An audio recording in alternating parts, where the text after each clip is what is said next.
Valéria. Agradeço muito, Jaqueline. Queria perguntar se o Gilvan quer fazer alguma fala também, algum comentário. Só dar uma boa noite para todos, Valéria, para você também. Obrigada. E agradecer imensamente a oportunidade de poder dialogar com todos da rede sobre fenomenologia e particularmente ter muitas partilhas, muitos diálogos com a Valéria nessas últimas semanas, foi muito edificante. E inclusive uma aproximação que nós tivemos aí entre duas visões, principalmente Bachelard e Heidegger, foi muito profícuo para mim. E para mim também foi um privilégio ter essa oportunidade. Então, agradeço a rede, agradeço a Valéria, o professor Júlio, Adriana, Jaqueline, todos. Foi uma experiência incrível e está sendo, né? Fecharemos hoje com chave de ouro.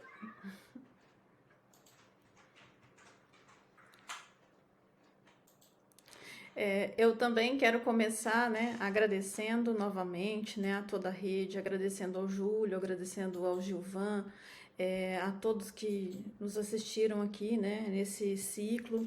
Foi muito gratificante para mim, né? Reitero que é uma honra estar aqui, né, fazendo essa partilha, né, desse estudo.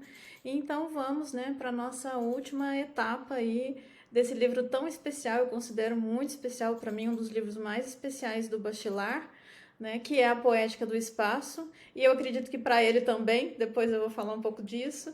Então nós vamos começar. Eu vou colocar minha apresentação e o meu segundo slide é um pequeno vídeo, né, um vídeo muito curtinho para a gente assistir, né, e ter um pouquinho também da presença do Bachelard aqui nessa noite hoje. Vocês estão vendo e me ouvindo bem? Sim, estamos, Valéria. Tá ótimo. Então tá jóia. Bem, então vamos, né, a essa apresentação da Poética do Espaço.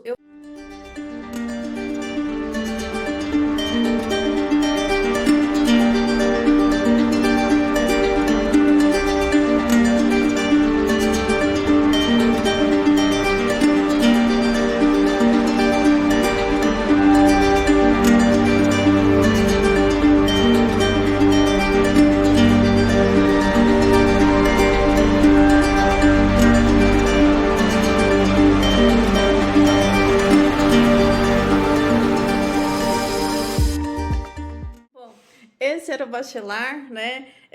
Uma pessoa assim que nos parece, pela própria biografia dele, completamente espontânea, né? E quando o entrevistador pergunta para ele, né, se gostaria que o chamasse de professor, ele não, pá de professor, Bachelard, me chame de Bachelard, ou seja, para deixar o entrevistador totalmente à vontade, né? A gente lê os livros do Bachelard e sente isso, sente essa proximidade, sente essa humanidade que ele nos legou, né? Ou seja, é uma obra que não deixa de ser um testamento poético, um testamento artístico. E a gente vê um pouco dessa casa do Bachelard, né? Vocês viram que os livros vão até o teto, né? Então esse é o espírito bachelardiano da leitura, do estudo, do pensamento, né? Da criação e da imaginação. Então vamos para a Poética do Espaço. Bom, eu vou apresentar primeiro o sumário para depois ir na introdução, né, que é o nosso foco aqui hoje, mas um pouquinho desse sumário. Então, a própria introdução, que é toda essa metodologia, né, essa tomada da fenomenologia que nós vamos ver hoje nessa introdução do Bachelard. O capítulo 1, a casa do porão ao sótão, o sentido da cabana. Esse capítulo, ele trata principalmente do imaginário da casa, né? Até o Bachelard fala, não é apologia à casa simples, mas essa casa simples, ela está em nós, ela está em nossa imaginação, ela habita nosso ser. A casa e o universo, que tem, né, todo um desenho, né, de uma vida também urbana a partir dos autores que o Bachelard lia, dos poetas, de poetas consagrados, e também uma certa meteorologia poética, né? Isso faz com que os livros do Bachelard sejam lidos por autores da geografia humana, por exemplo, né, no campo da geografia, mas também da geografia física. É possível trabalhar com uma meteorologia poética a partir da obra do Bachelard, e a Poética do Espaço traz isso também de uma certa maneira. A gaveta, né, capítulo 3, a gaveta, os cofres, os armários, que de uma certa forma né? É um espaço ínfimo, mas também é um imaginário do segredo que está aí na casa. O ninho, né? O ninho e a concha são capítulos de uma beleza incrível. O ninho vai falar dessa coisa, né? Que eu discordo um pouco do Bachelard nesse ponto, porque ele diz que a gente só encontra ninho vazio, né? Aqui em casa isso não acontece. Aqui é um berço de passarinhos e a gente encontra sempre os ninhos cheios, né? Geralmente a gente encontra ninhos cheios aqui. Mas ele fala dessa questão do ninho, né? Desse aconchego do ninho. A concha, que é um capítulo onde ele vai mergulhar muito na questão do simbólico, né? Ou seja, existe um mito simbólico no capítulo da concha que é fantástico, eu acho que merece muito ser lido, é um dos capítulos que eu mais gosto, é esse da concha. Os cantos, né, a miniatura, a imensidão íntima, a dialética do exterior e do interior, porque em todo o livro do Bachelard, da Poética do Espaço, ele fala da casa, mas ele também fala da importância de sair de casa, da importância do caminho, né, da importância do longínquo. Então existe sempre uma dialética entre o exterior e o interior, abarcando, né, uma certa abrangência aí do espaço. A fenomenologia do redondo, né, ele vai dizer que o mundo é redondo, que existe uma ideia de redondo trazida. Inclusive aqui eles citam Dazai, não é o Dazai heideggeriano, é um outro, né? Depois, se houver tempo, eu posso até pegar lá no capítulo, mas ele vai falar disso, né? De como que essa questão do redondo está na nossa consciência. Então, esse para a gente, né, tomar um pouco essa noção, né, desses capítulos, antes de adentrar essa introdução, que eu acredito que é uma apresentação do livro, mas também uma exposição metodológica. Bom, a verdadeira poesia é uma função de despertar, né? Que despertar é esse? O Bachelard vai nos explicar a partir de uma série de percursos, mas esse despertar, ele envolve descortinar a mensagem ativa numa cultura poética, né? Ou seja, a gente encontrar aquilo que é de mais especial, aquilo que nos faz feliz, aquilo que nos faz singular, né? Aquele sentido de surpresa, aquele sentido de encantamento. E o espaço, ele participa disso, né? De uma forma ontológica mesmo, eu acredito, né? Essa é uma tese, mas de uma forma ontológica o espaço participa disso.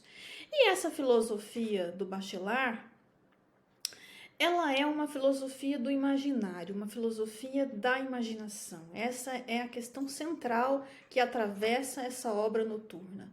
Uma filosofia da imaginação, entender como a imaginação surge, né? Como ela se origina, como ela acontece, e como que é esse despertar da poesia, né? Para poder entender essa dinâmica desse imaginário. E aí entender essas imagens, né, na nossa consciência. O Bachelard vai dizer que o ato poético não tem passado, pelo menos não um passado próximo, ao qual pudéssemos acompanhar sua preparação e o seu advento, né? Aqui já é um primeiro princípio fenomenológico, é o aqui e o agora da consciência. Ele não vai buscar numa historicidade, ele não vai buscar, por exemplo, num patrimônio cognoscitivo, cultural. Não. Isso pode acontecer aqui e agora. Não que ele negue esse patrimônio cultural, a gente vê que não nega, que ele dialoga com isso, mas essa é uma questão importante. O ato poético é aqui e agora, é o fenômeno na consciência. E é necessário, então, estar presente, né, a imagem no minuto da imagem. Ou seja, a poesia é o minuto da imagem, esse instante onde a coisa acontece, né, onde você tem o poeta, o artista, o criador, ele tem aquele estalo e aquilo acontece ali, né? É o minuto da imagem, é a partida da imaginação. O Bachelard usa essa expressão, né? De onde vem a partida da imaginação? Então, essa é uma preocupação constante na obra dele, entender essa dinâmica, entender esse funcionamento. E aí ele vai dizer, né? Quando tivermos de mencionar a relação entre uma imagem poética nova e um arquétipo adormecido no fundo do inconsciente, será necessário explicar que essa relação não é propriamente causal, né? A imagem poética não está sujeita a um impulso, ela não é o eco de um passado, é antes e o inverso. Com a explosão de uma imagem, o passado longínquo ressoa de ecos, e já não vemos em que profundezas esses ecos vão repercutir e morrer, né? Essa é uma passagem bastante forte que requer, né, um comentário, né, uma arguição aqui. Essa passagem do Bachelard foi o primeiro contato que eu tive com essa obra, através de uma epígrafe, era um livro que eu já nem lembro mais, na biblioteca da Unesp, um livro que eu peguei sobre a cidade e de repente eu abro lá no capítulo e tinha essa epígrafe. Eu achei muito bela, muito intrigante, muito enigmática e desde então eu convivo, né, com a obra do Bachelard, né? Naquele momento já estudava imaginário, mas não pela via do imaginário bachelardiano, era o imaginário que estava mais próximo, né, do grupo que a gente fazia parte, do Bronislau Baxco, do Castoriadis, era uma outra vertente de imaginário. Mas eu buscando me deparei com essa mensagem, né? Eu falei, não, eu quero entender isso com mais profundidade, né? Isso foi lá pelo 2º ano de Geografia da Unesp. E aí a gente percebe, ele não nega o arquétipo, o diálogo com o Jung, com a psicanálise, ele continua aqui, mas ele já abriu a brecha para a fenomenologia e já assumiu a fenomenologia com bastante força. Então, essa imagem poética nova, que é a grande força da fenomenologia bachelardiana, ele vai dizer o seguinte, olha, essa relação, ela existe, só que ela uma não é causa da outra. Por exemplo, a imagem poética nova, ela não surge porque houve um despertar daquele arquétipo lá, daquela imagem arcaica que de repente, né, aflorou num estado de epifania. Não, não é isso. Essa imagem poética nova, ela surge.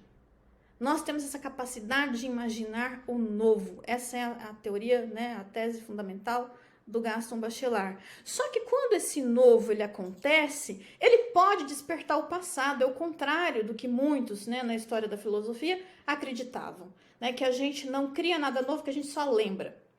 Para ele não, a gente cria o novo. A poesia é a criação do novo.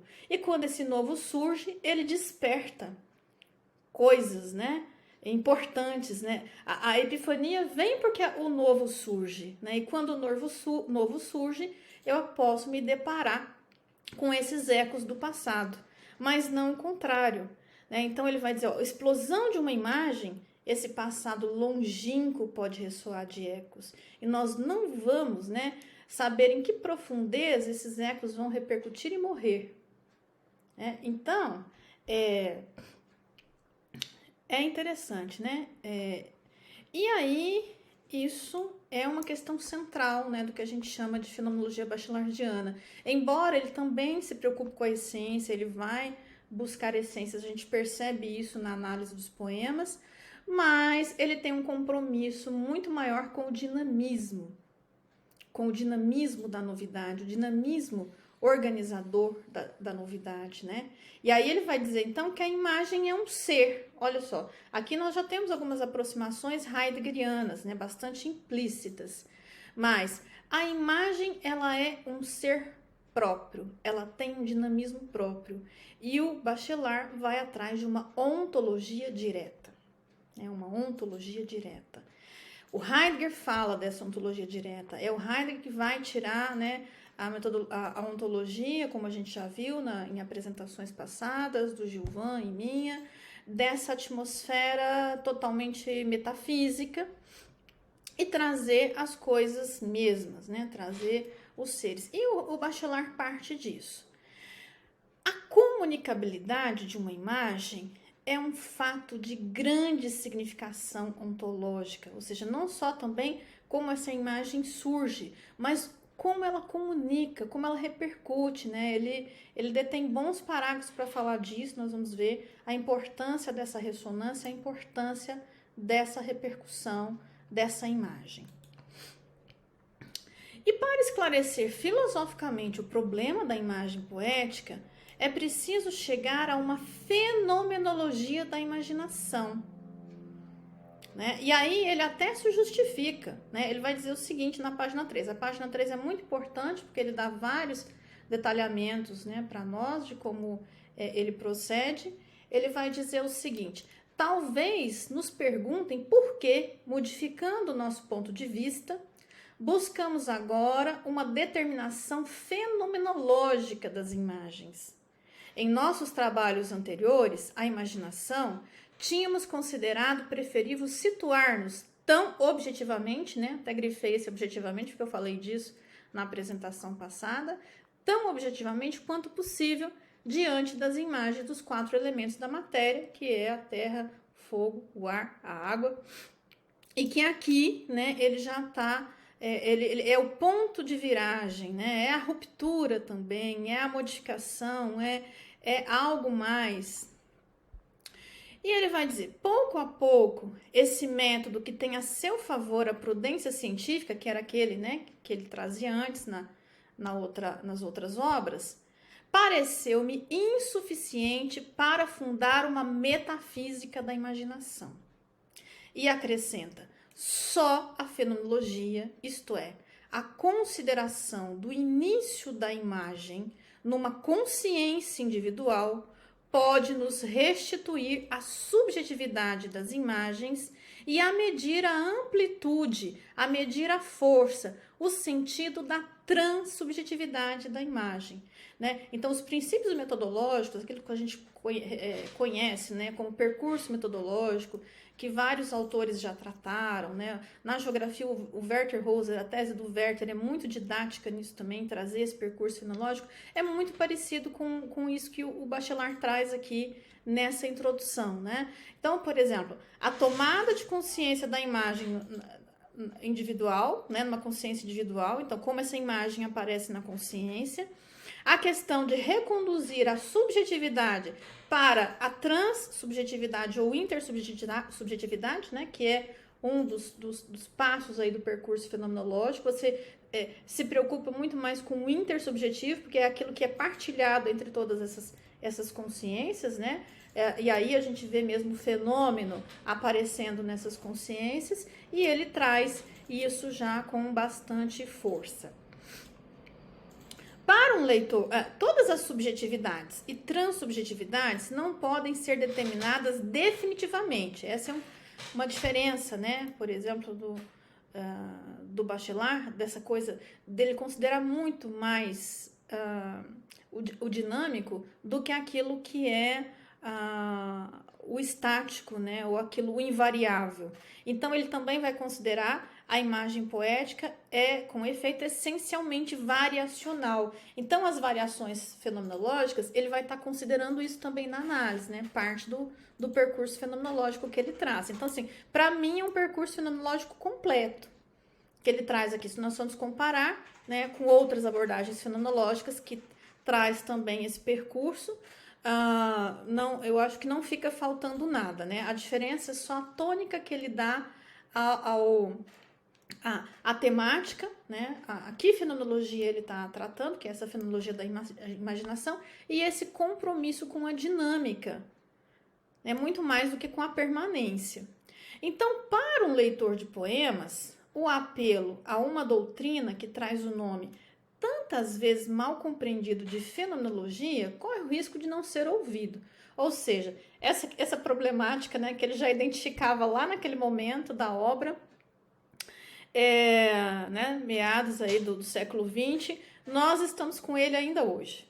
Né? Ainda hoje, mal compreendido, ainda hoje, correndo o risco de não ser ouvido, né? Não é o nosso caso aqui, mas em outros fóruns, né, a gente tem essa questão que ele já alertava lá. Ele alertava também, né, que procurar essas inúmeras, estudar, né, a imagem poética nessas inúmeras variações é também um trabalho cansativo, um trabalho tedioso, né? Então, a importância, olha outro elemento aqui, a importância de não encarar a imagem como objeto. A imagem não é objeto, é outro elemento fundamental da fenomenologia. A imagem é ser.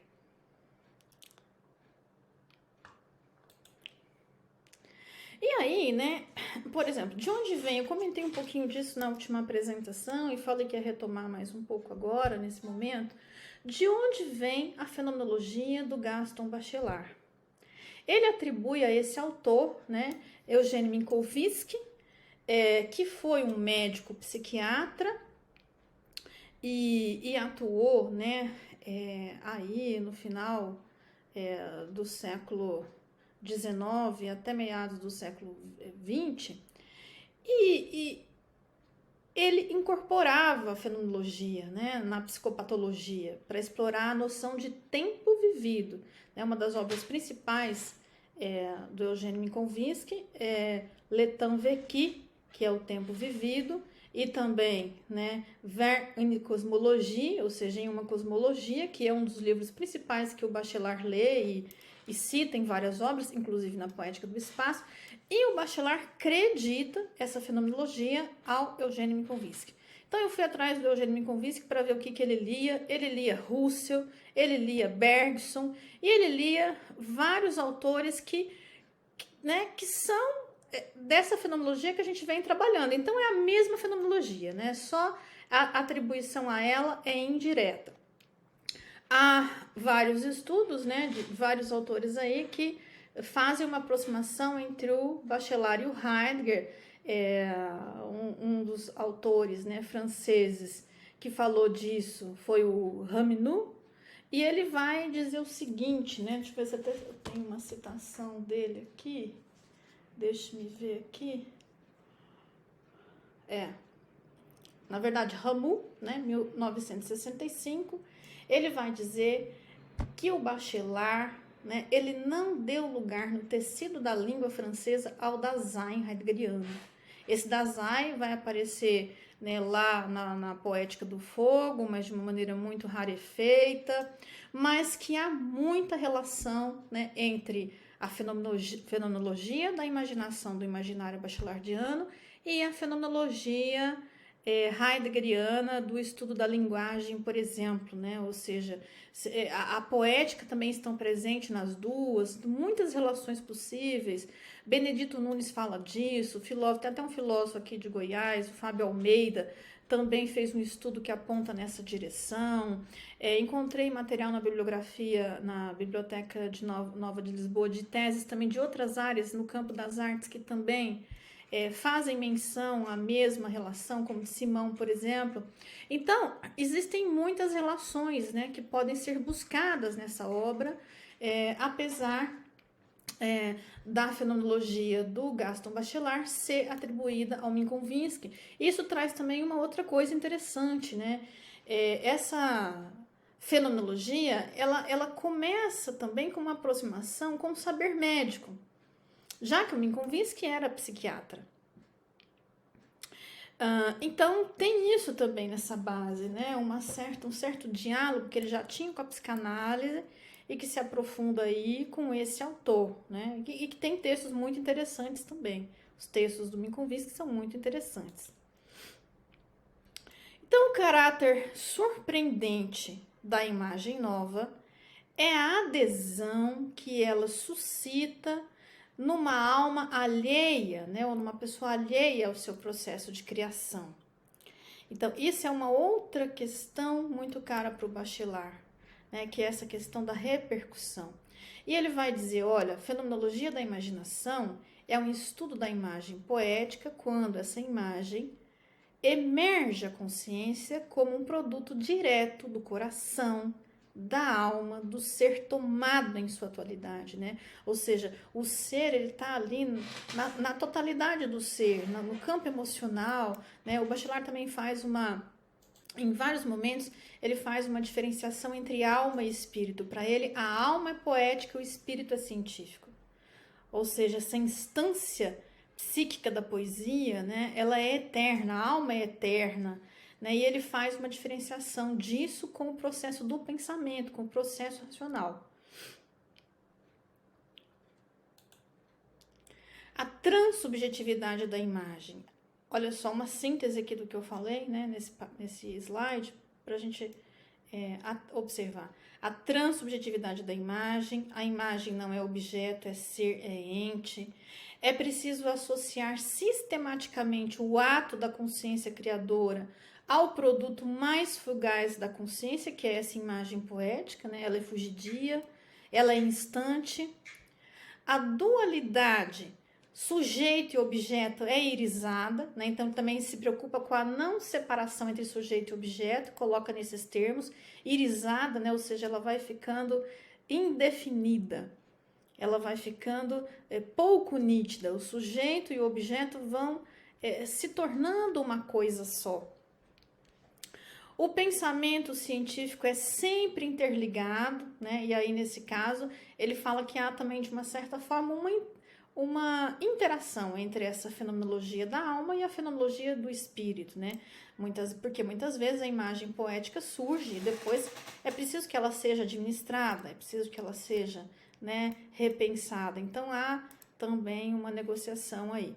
Outra questão que o Bachelard tem muito nítida nesse campo fenomenológico é a relação entre imaginação ou imaginário, memória e percepção, né? Isso está bem claro na obra da Poética do Espaço. Ele vai falar, olha, existe uma solidariedade, principalmente no tema da casa, né? Na Poética do Espaço, que traz a casa, existe uma solidariedade entre a imaginação e a memória. Tem hora que você nem consegue dissociar o que é imaginação ou o que é memória. Mas ele tem clareza que são processos, né, diferentes no nosso psiquismo. E cada um tem a sua dinâmica. Não é a mesma coisa. Tem gente que acha que memória e imaginário são uma coisa só. E não são, ele tem clareza disso. E ele atribui, olha, isso pode ser acreditado à memória, isso pode ser acreditado à percepção, né? Mas o que é do imaginário é do imaginário.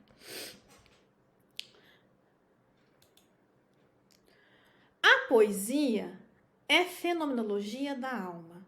Deveríamos acumular documentos sobre a consciência sonhadora. E é isso que ele faz nos livros, é isso que acontece também na Poética do Espaço. Ele vai acumular documentos dessa consciência sonhadora sobre a casa, sobre esses significados da casa, sentidos, imagens, né, símbolos, ou seja, e aí tem uma coisa também que se mantém ainda na psicanálise, né? Ele vai dividir essa casa numa certa verticalização, ou seja, para sublimar bem, a casa tem que ter porão e sótão.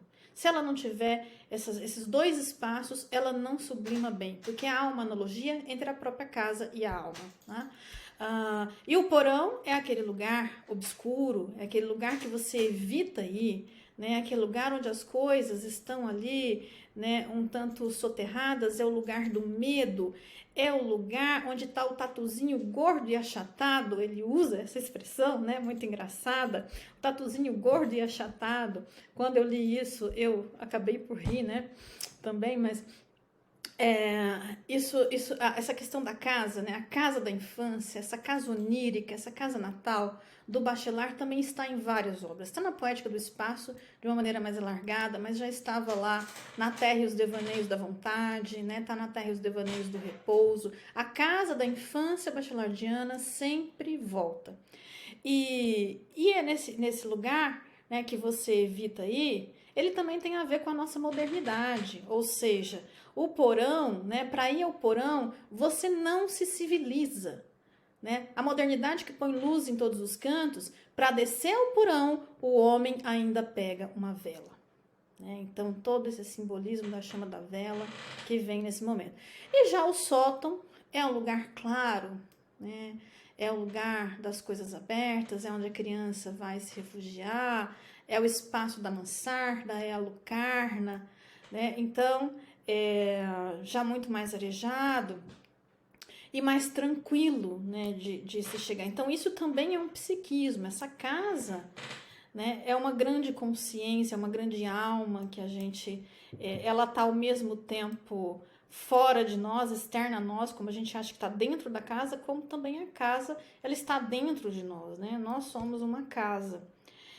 E aí, essa fenomenologia da alma revela o primeiro compromisso com a obra, sentir e amar a obra ao ponto de ir onde tudo se origina e adquire sentido. né? Ir lá na origem, lá nas coisas mesmas, né? Um outro princípio fenomenológico aí, e de uma ontologia mais antiga também, né? Da própria ontologia, de ir às coisas mesmas.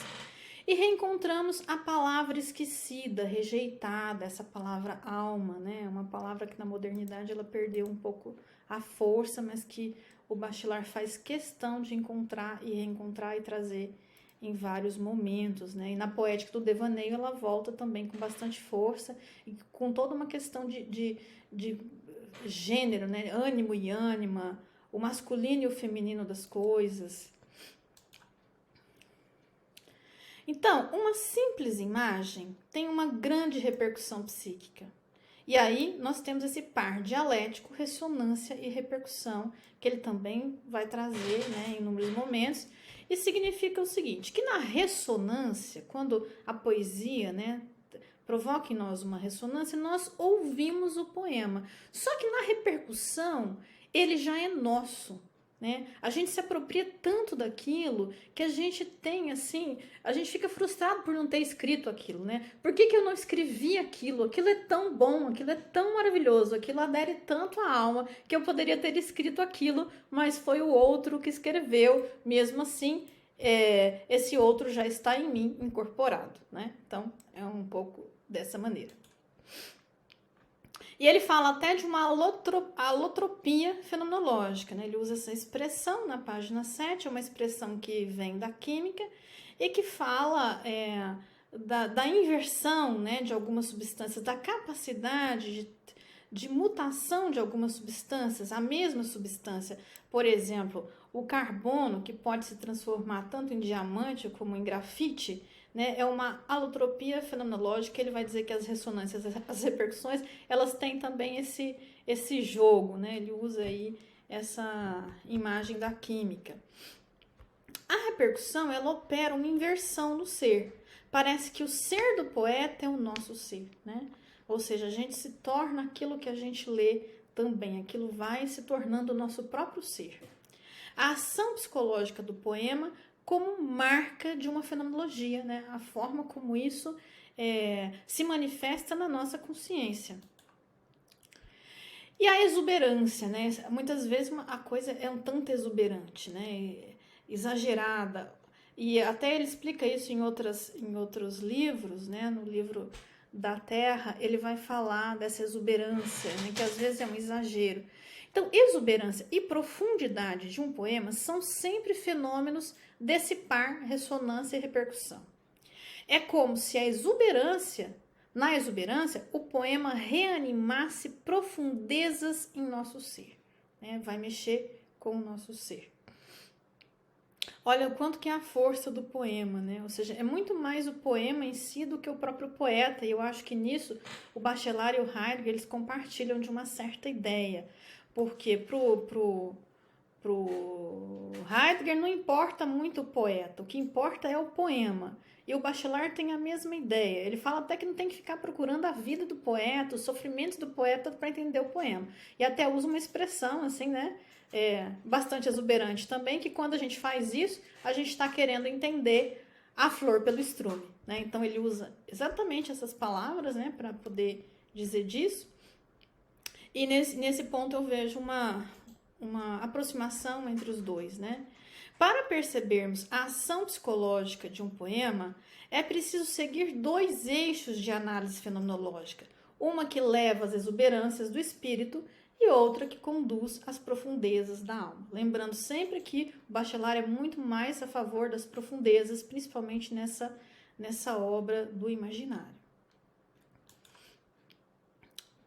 Trata-se de determinar pela repercussão de uma única imagem poética, o verdadeiro despertar de criação poética na alma do leitor, né? Então, nós também somos levados a criar quando a gente toma contato com essas imagens, né? Ler repercute no sentido também de novas criações, né? Então, ele tenta entender toda essa dinâmica do imaginário a partir desses temas, mas ele não fica só na questão da poesia, né? Como eu falei já no outro momento, ele adentra todo o universo cultural, o universo mítico, o universo simbólico, o universo histórico.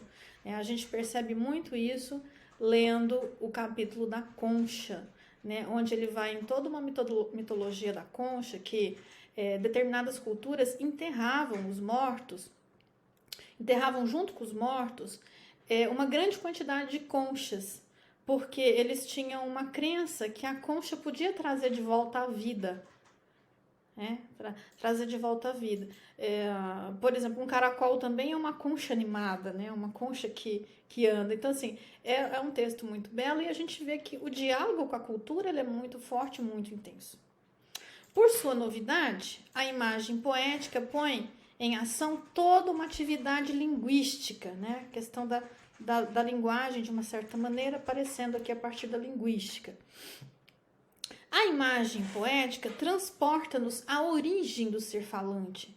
E aí ele vai também trazer, né, em alguns momentos, esse poder da criança, né? Que a criança é um poeta nato. A criança, ela está em estado puro de linguagem. Né? Então, uma criança fazer poesia é muito fácil, a gente percebe isso.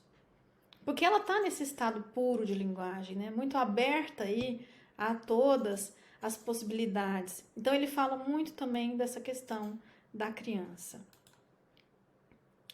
Em raiz, assim, nós a recebemos, mas sentimos a impressão de que teríamos podido criá-la, que deveríamos tê-la criado, né? Ou seja, tão é a relação, a atração com essa palavra poética. Por que eu não criei aquilo, né? E a gente vê isso em poetas qualificados, em bons poetas consagrados. No geral, essa adesão ela é total ao espírito. A imagem é ao mesmo tempo um devir de expressão e um devir do nosso ser. A expressão cria o ser, né? Ou seja, nós somos criados por esse imaginário, por essa imagem, por essa linguagem.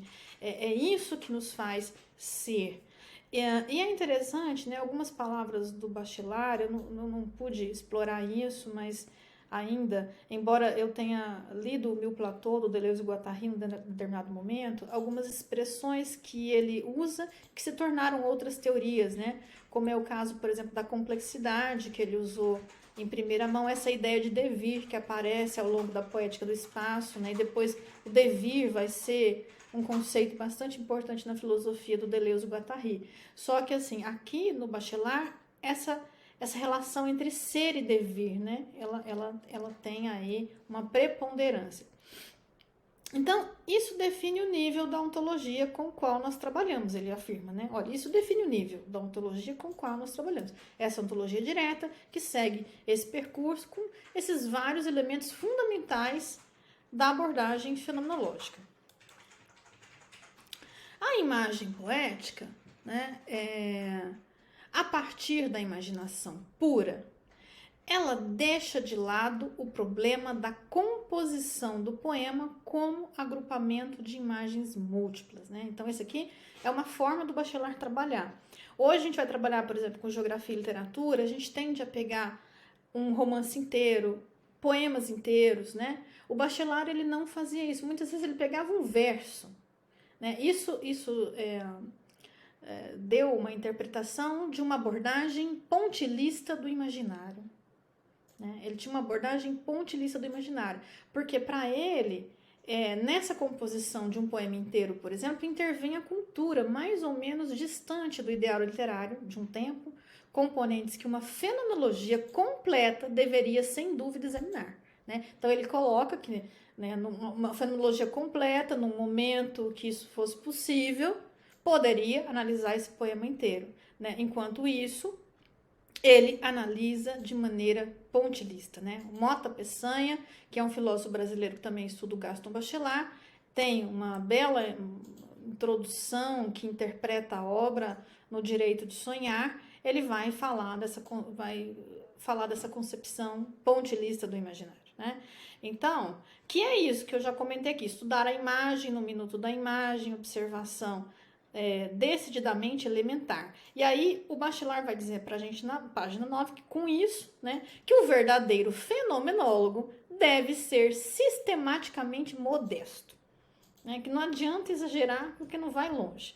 Então, tem que pegar pouco, tem que ir devagar e tem que ir em profundidade, né? Então, essa é uma forma de trabalhar que ele nos apresenta. E no nível das imagens isoladas, elas repercutem fenomenologicamente, né? Essas imagens isoladas que ele recorta dos poemas e vai olhar, né, o que elas...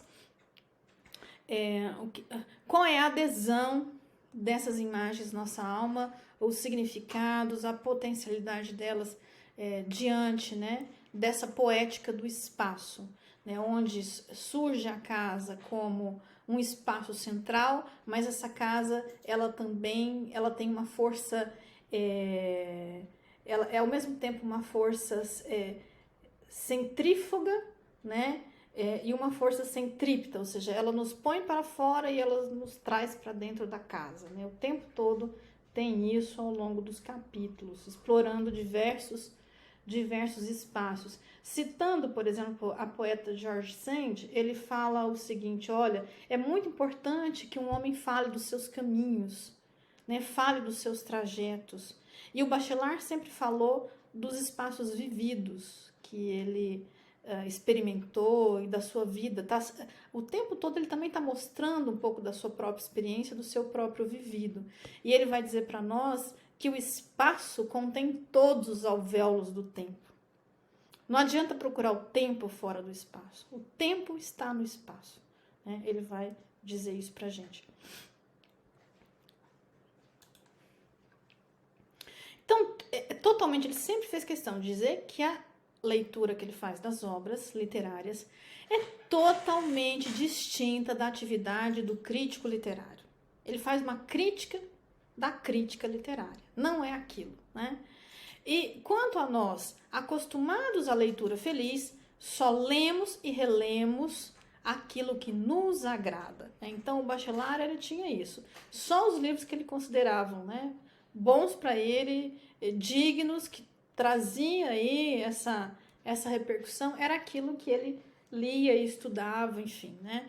E ele assim, sempre falou que para escrever bobagem é fácil fazer um livro grosso, né? Isso está escrito expressamente no texto dele lá, e ele tinha muito isso também de, assim, você percebe que ao mesmo tempo que não é a atividade do crítico literário, mas ele faz um outro tipo de crítica às obras que ele lê. Quando a obra não é boa, ele vai e tece, né, toda uma consideração bastante contundente, né, sobre os problemas que aquela obra tem e vai trazendo isso para o leitor também. Na primeira indagação fenomenológica sobre a imaginação poética, a imagem isolada, na frase ou no verso, formam espaços de linguagem que uma topoanálise deveria estudar. Né? Então, ele já começa com lugar na própria, com a espacialidade, na própria frase, na própria linguagem. O espaço já está na linguagem. Né? Mais que essa linguagem se refira a um espaço específico, a um espaço de lembrança, a um espaço imaginário, na própria frase está um espaço que uma topoanálise deveria estudar. E esse espaço fibrado, percorrido pelo simples impulso das palavras vividas. Palavras vividas a gente pode interpretar aqui, né? Pelo menos eu interpreto dessa maneira, em outros momentos da obra também, como espaço vivido. Né? Ou seja, como ele disse lá atrás, eu vou repetir aqui que eu falei da outra vez, aquilo que não merece ser escrito não merece ser vivido. Né? Então esse vivido, ele está plasmado, ele está fibrado e ele é um espaço. Podemos entendê-lo, né, como um espaço, como vários espaços, como múltiplos espaços. A consciência poética é totalmente absorvida pela imagem que aparece na linguagem. Né? Nós somos tomados, nós somos capturados por essa imagem da linguagem, nós somos envolvidos com isso. Né? A imagem nova é um ser novo. Há rupturas de significado, há rupturas de sensação, há rupturas de sentimentalidade. Né? Então, quando surge uma obra nova, quando surge uma poesia nova, a gente é tomado por essa novidade. Né? Algo muda. né? Ou seja, nossa história mudou. Como na história da arte, a história da arte muda quando há algo novo, uma linguagem nova, uma sensação nova, né? Vou até fazer um paralelo aqui que não tem muito a ver, mas para ilustrar. Quando o Marcel Duchamp, né, institui o ready-made e coloca a fonte no museu, ele muda a história da arte, né? Ou seja, a fonte, que era o mictório, que vai para o museu, muda a linguagem da arte, a forma de ver e a sentimentalidade também. Então, isso constitui um estudo ontológico da imagem, né? Para o Bachelard, estudo ontológico da imagem. Não há poesia, isso aqui para mim é muito importante, não há poesia se não houver criação absoluta. Né? Por mais que a gente tenha referências, né? Esses autores todos não acreditam muito em inspiração nem em musa, o Bachelard também não. Mas mesmo que haja referência, aquilo que a gente deformou ou da realidade ou de uma leitura é um ser novo. E não há poesia se não houver criação absoluta. Uma nova definição de poeta, aquele que conhece e transcende o que conhece. É a ultrapassagem que faz também, né, essa possibilidade do novo. Nós estamos sempre em busca dessa ultrapassagem. Correspondem a pensamentos atentos, apaixonados pelo desconhecido e essencialmente abertos ao dever. Olha só essas palavras, né? A palavra desconhecido é uma palavra muito importante na filosofia, né, do Jean-François Lyotard, quando ele vai falar sobre o pós-moderno, né, que o pós-moderno é isso, a gente deixa de buscar o conhecimento para buscar o desconhecido. Já estava na obra do Bachelard. E o devir volta aqui novamente, né? Então, tem há pulsões dessa filosofia contemporânea que nós herdamos e que é plural, é pós-paradigmática e que está aqui, né, pulsando de muitas maneiras, em muitos pensamentos. Reviver a experiência de uma maneira nova. O artista não cria como vive, mas vive como cria. Né? De novo, aqui a importância do vivido, do espaço vivido. Né? Se a gente souber buscar o espaço vivido, se estampa num quadro bastante vasto nessa obra.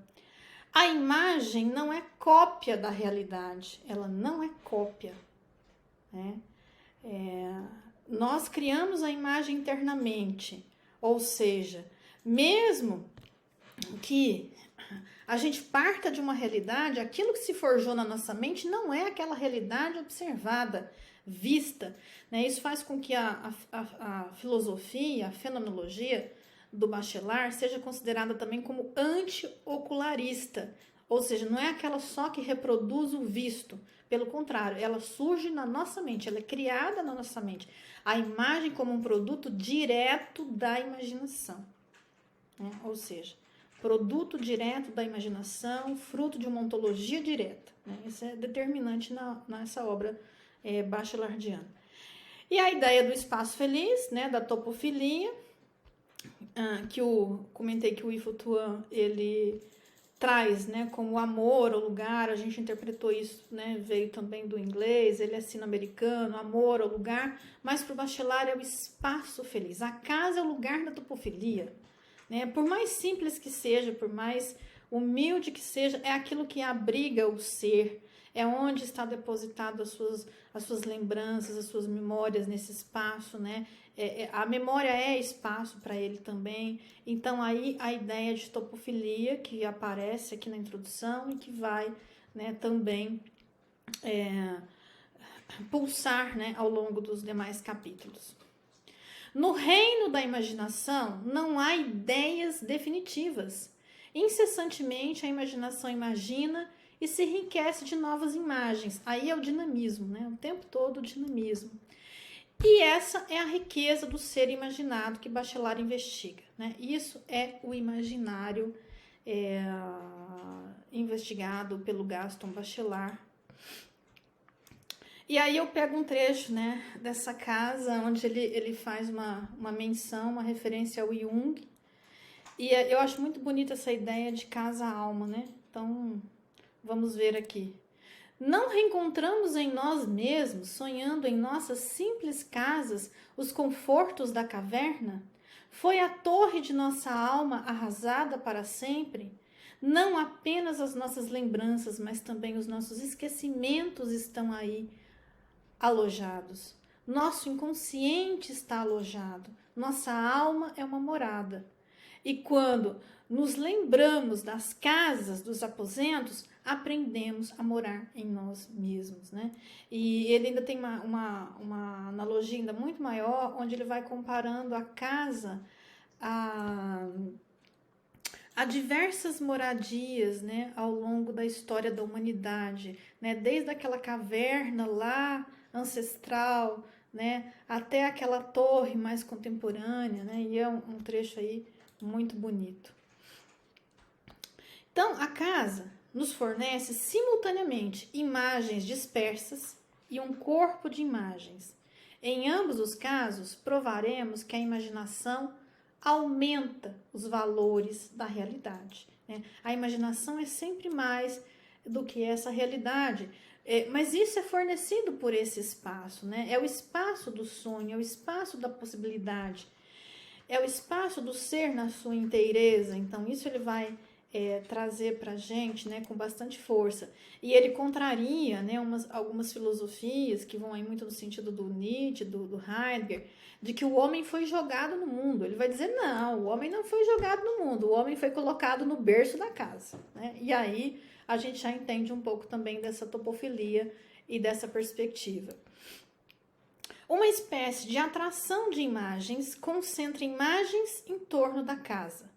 Através das lembranças de todas as casas que sonhamos habitar, é possível isolar uma essência íntima e concreta, que seja uma justificação do valor singular de todas as nossas imagens, né? Então, recolhendo documentos de cultura, né, a partir da casa, impressões, enfim, que estão, né, num pontilismo literário bastante vasto, vamos dizer assim, né, de pegar um aqui, outro ali e ir cotejando também, né? Quando eu falei da metodologia poética, que está no capítulo 2, ele vai dizer o seguinte, olha, quanto maior, mais forte a tempestade, mais doce será a casa. Quanto maior a nevasca, mais quente e confortável será a casa. E ele vai colhendo isso, né, nos poetas. Portanto, é preciso, né, já estou quase finalizando, portanto, é preciso dizer como habitamos o nosso espaço vital, de acordo com todas as dialéticas da vida, como nos enraizamos dia a dia num canto do mundo, né? Essa ideia do canto, tem um capítulo sobre isso, sobre o canto. Enraizamos dia a dia num canto do mundo. Olha quanta espacialidade há aqui, né, que a gente pode tentar compreender de maneira mais detida. A casa é nosso canto do mundo, um verdadeiro cosmo. A casa, ponto de partida da imagem. A casa vivida não é uma caixa inerte. O espaço habitado transcende o espaço geométrico. Em alguns momentos da obra, ele dialoga com o geógrafo, né? Existe eu falo que eu quero escrever sobre isso ainda, mas existe um imaginário do geógrafo no Bachelard, né? E isso está presente na poética do espaço. Aborda as imagens da casa com cuidado de não romper a solidariedade entre a memória e a imaginação. Essas duas instâncias que estão em negociação o tempo todo. As lembranças e os sonhos, o princípio de ligação é o devaneio. Né? Lembrando aqui que o devaneio é sempre o sonho acordado, é o sonho do poeta, é o sonho que escreve, é o sonho que cria. O bem mais precioso da casa, eu amo essa passagem, a casa abriga o devaneio, a casa protege o sonhador, a casa permite sonhar em paz. Né? Essa é uma citação que está até em alguns filmes, como por exemplo, Sob o Sol da Toscana, né? Então eles usam esse trechinho do Bachelard, a casa abriga o devaneio, a casa protege o sonhador, a casa permite sonhar em paz. E aqui também eu encerro, né, com esse sonho de proteção, com esse sonho de casa, de imaginário e muito grata a todos vocês, né, que me escutaram até agora, né, num texto que eu sei que é bastante denso, né, eminentemente teórico. E é isso, muito obrigada.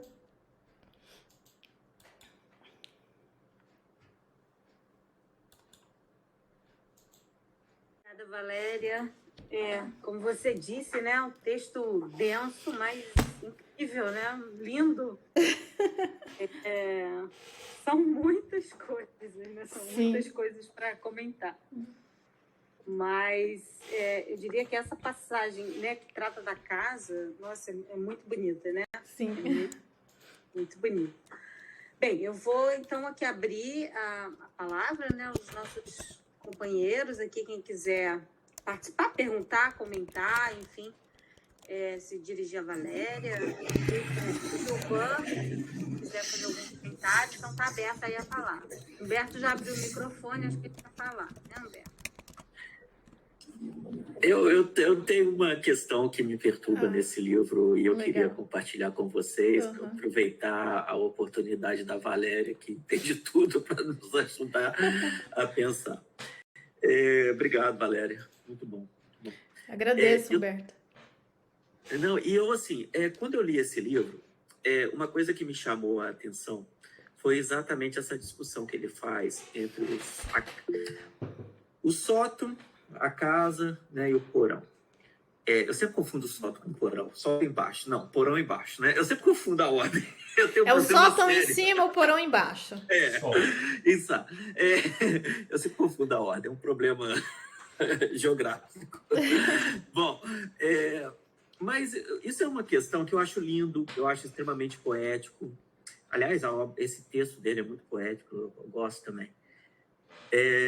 Mas eu fico pensando, e isso é uma coisa que eu fiquei pensando só comigo, e agora é a hora, talvez, de tentar acabar um pouco o meu anseio. Isso não funciona no Brasil. Como é que a gente pode... Sabe, eu fiquei pensando um pouco nessa... Porque ele fala que uma casa assim seria a casa ideal, a casa perfeita. Então, nós, brasileiros, não moramos e nunca moraremos numa casa perfeita. Não seremos eternamente incompletos. Ou qualquer outro tipo de arquitetura que fuja desse padrão. Né? E agora, então, que a gente mora em casa, em apartamento, como é que fica essa situação, né? Aí eu tentei, quando eu li, assim, mentalmente só, fazer algumas coisas que eu não avancei. Não avancei mesmo, mas eu só fiquei pensando. Temos a casa e a rua da mata, não sei, pode ser um caminho, né? Enfim, temos essa tradição dessas casas, né? Casa... Até vi, agora tem uma palavra que chama, acho que bangalô urbano. Não gosto desse nome, não, porque a discussão se chamava bangalô urbano ou casa da avó. Para mim é casa da avó. Casa da avó é muito mais bonitinho do que bangalô urbano, é gourmetização demais. Enfim, esses tipos de casa, né? A casa da infância minha é uma casa que me marca muito, porque eu tenho total afeto com ela. Né? Enfim, tudo isso que ele fala eu concordo. Mas não é a casa do porão e nem do sótão, sabe? Enfim, eu fiquei pensando como pensar isso numa cultura igual a nossa ou de outras pessoas, enfim, de qualquer outra, que não... Parece que a gente está incompleto, né, na visão dele. Enfim, é só uma ansiedade que eu estou compartilhando sem resposta nenhuma. Ótimo. Eu achei ótima a questão. Eu posso comentar? Eu queria fazer um comentário antes de você. Tá. Peraí, Júlio, tem uma ordem. Só um minutinho, por favor.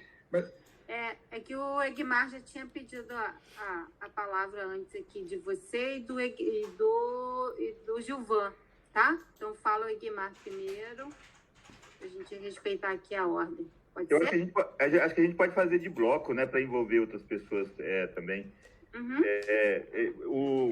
Eu pude ouvir bem atentamente a Valéria, aliás, ela e o Gilvan cuidaram muito, né, das apresentações, fizeram as apresentações com muita competência e com muita tranquilidade. Foi muito bom, bom ouvi-los, né? E como eu frequento a casa da Valéria, na Valéria é uma coerência total, né? É digna, é admirável. A casa dela chama Casa de Poesia, né? Soltou o livro, né? Ela não blefa, né, sobre o leitor, né? Ela tem uma vida bachelardiana, influencia muito. Eu acho isso muito, muito bonito mesmo. E eu fiquei pensando aqui, Valério, muito no que o Humberto falou, né? E com outro elemento. Primeiro, pobres, os pobres das favelas, fudidas, né? Tem condições de pensar nessa casa de Bachelard. Bachelard não está falando da classe média da Europa, classe média da Europa. As casas não são lugares de violência, de profundas neuroses, de tensões, né? De violência contra a mulher, de desempregados, né? E eu moro na periferia, né? E eu sempre cito isso porque eu já morei em todos os lugares em Goiânia, né? Em muitos lugares em Goiânia, e a periferia é um grande laboratório. É violentíssima, mas tem muita escolaridade também, tem muita criatividade, né? É quase um desespero para a sobrevivência, né? Uma hora eu vou cantar caso para vocês, que eu tô até anotando. O Donizete está aqui, a gente conversa muito sobre a vida da periferia, a experiência de viver na periferia. Então, a minha é um pouco isso no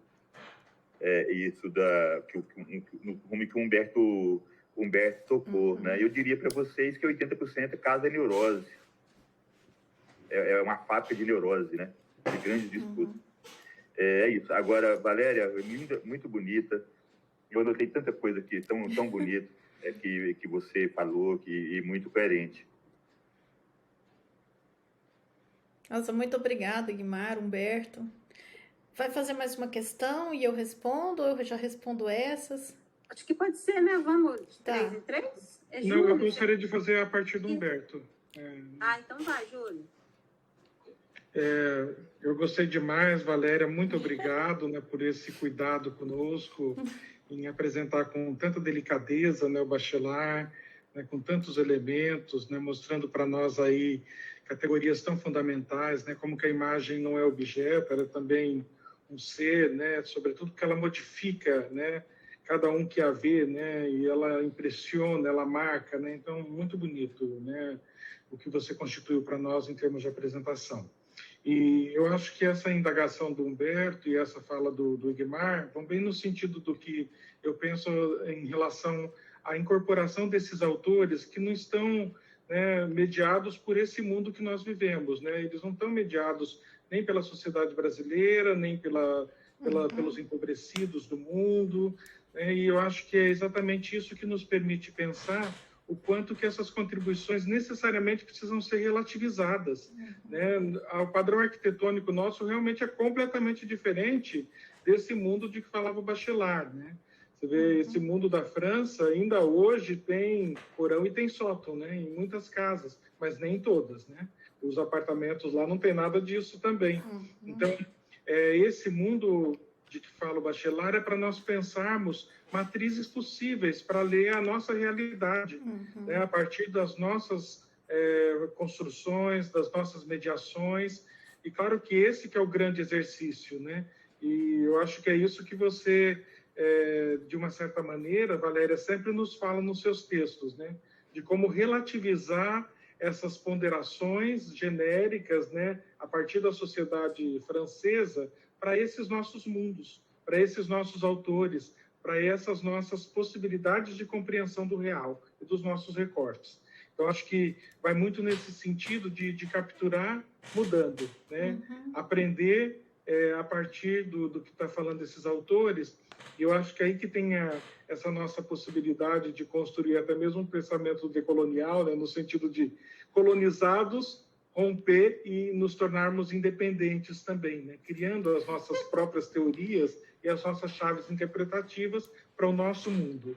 Então, eu queria agradecer demais, Valéria, e dizer que essas ponderações que o Humberto, que o Guimar fazem, né, sempre nos inquietam muito quando nós lemos esses autores, né, que estão pensando a partir de uma outra realidade, como é o caso do Henri Lefebvre, né, que está pensando numa sociedade que se urbanizou efetivamente de maneira muito densa e que não dá para ler o Amazonas, né, a partir do Henri Lefebvre. É um outro mundo de mediações, né? Não dá para ler nem o estado de São Paulo, né?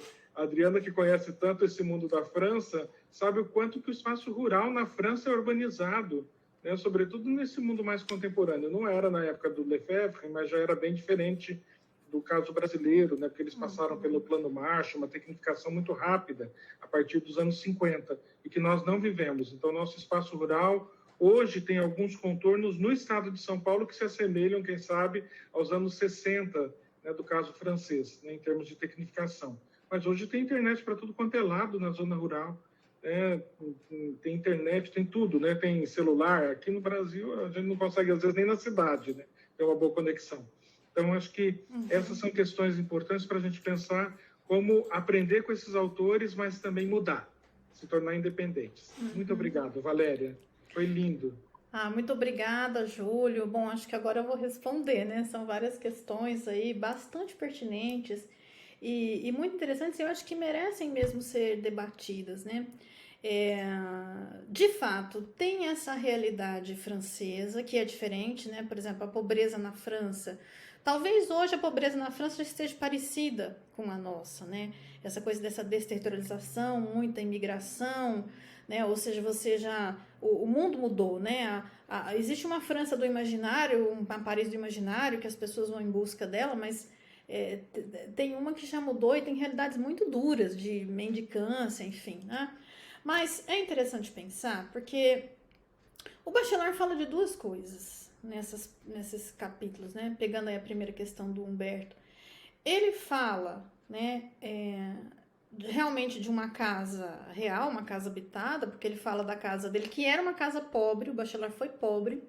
Ele foi, né, de um meio rural considerado pobre na França, mas lá, por padrão, tinha o porão e o sótão. Só que ele está falando também do porão e do sótão como psiquismo. Nós temos o porão e o sótão na nossa consciência, né? Se a gente pegar a análise junguiana, eu acho que isso é mais forte até do que a própria, né, base material da casa. Por exemplo, a gente não vai tranquilamente ao sótão, a gente desce ao porão com uma vela. Tá falando do nosso inconsciente, né? As coisas que nós vamos buscar, é a nossa casa-alma. Então, acho que essa é a mensagem mais forte até do que a casa em si mesma. O Bachelard também fala da casa pobre, e ele, inclusive, ele alerta, olha, quando ele vai falar do sentido da cabana, é sobre isso. Ele fala, olha, não estou fazendo apologia à pobreza. Ele não estava preocupado com essa questão também. Porque para ele ler, sonhar e transcender era uma possibilidade de um novo mundo possível, né? E da gente escapar das nossas próprias misérias. Eu acho que essa filosofia do imaginário é isso. Não é uma filosofia para entender a miséria, mas é para escapar dela, de alguma maneira. Então, essa casa bachelardiana é nossa alma. Esse porão, ele está dentro de nós. Esse sótão está dentro de nós. E essa casa com esses cantos está dentro de nós, né? Por exemplo, no Brasil a gente não tem, mas tem coisas que dá para ser uma adaptação. Pensando agora na casa física, né? Por exemplo, eu não moro em condomínio fechado, não moro em apartamento. Eu moro numa casa de bairro, é aqui perto da UFG, mas é periférico. É considerado um bairro de periferia, né? Comprei a casa e fazendo as partes, até consegui fazer uma parte no alto, que é o meu sótão, né, que eu visito frequentemente. E tem lá um cantinho lá que é para guardar, né? Não tá no fundo, não tá na cave, porque a gente não, né, é muito difícil fazer essa estrutura, que até economiza espaço, mas é um tipo de sótão, né? Pensando na casa física. Aquele quartinho feio que você tem na sua casa, que você esconde tudo lá, é um tipo de sótão, né, também, né? Então, essas partes imaginárias. E a cabana, o sentido da cabana, né? Ele fala, olha, a casa simples é como se fosse um útero, né? Ela também tem essa função de abrigo. O imaginário vai muito nisso, né? Por exemplo, filmes. Quantos filmes tem a cabana na floresta? Aquela cabana, aquela casinha simples que é o aconchego, tá na música popular. Então ele fala dessa casa simples, né, que não tem nem porão nem sótão, mas que é o próprio útero também. Porque, apesar da fenomenologia, ele não abandona toda a discussão, né, da psicanálise, que ele também critica, ele também é muito crítico de tudo. E ele vai trazer pra gente, né? Então, por exemplo, eu penso que essa casa bachelardiana, ela é uma casa para recolher espaços do possível, espaços da transformação, espaço da mudança, né? Onde que nós guardamos a nossa miséria, será? Né? Ela está aí estampada, escancarada, mas será que é possível pensar de outro modo? Será que é possível agir de outro modo? Eu acho que o imaginário, a força dele, a potência dele é essa. É a mudança, né? É o dinamismo organizador para um mundo novo. Né? Se nós não somos capazes de imaginar e de superar aquilo que ruim que nós temos, nós não temos imaginário, nós não imaginamos. Né? O nosso imaginário, ele não é imaginário, talvez seja só memória. Né? Então, são todas questões aí que eu acho que a gente pode pensar, mas concordo que elas têm que ser sempre relativizadas, né? Sempre adequadas. Eu também não tenho aquela postura de leitora, como eu vejo em alguns pares, alguns colegas meus, que leem o Bachelard ou leem, sei lá, como o Júlio citou aí, né, o Henri Lefebvre, e aquilo vira Bíblia, e aquilo não pode ser criticado, aquilo não pode ser contestado.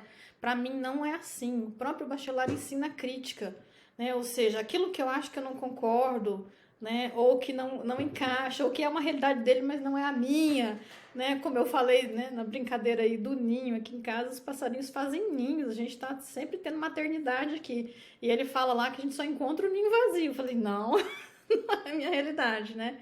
Então, assim, eu acho que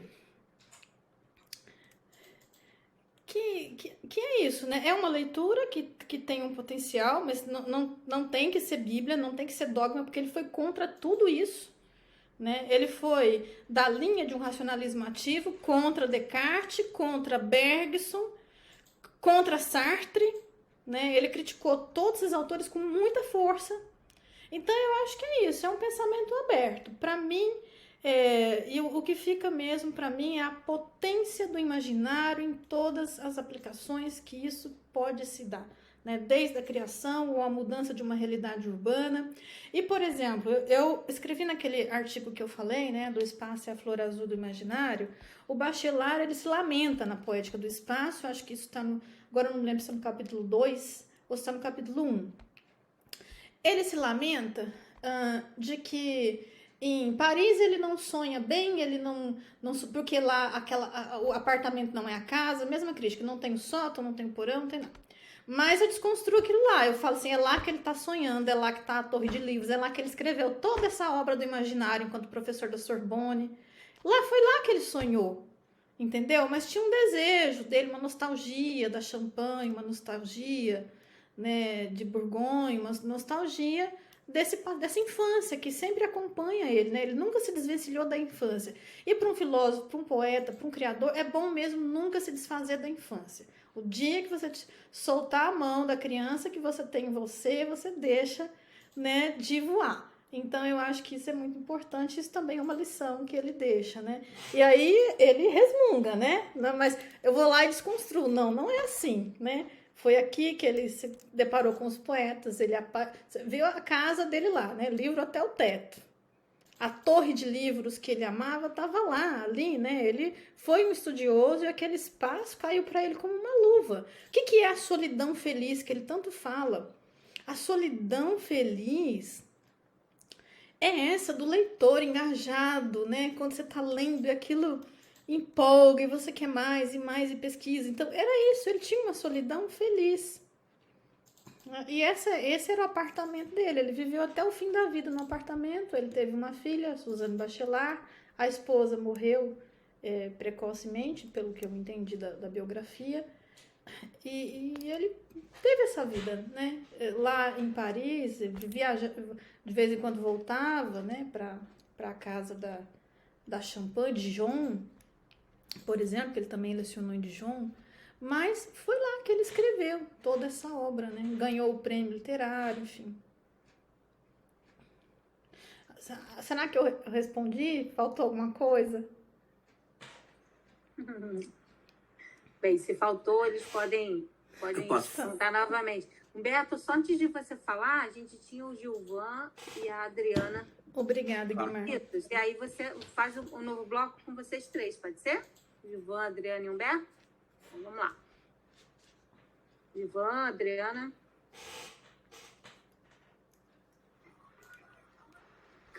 quiser começar, Adriano, posso falar depois, tá?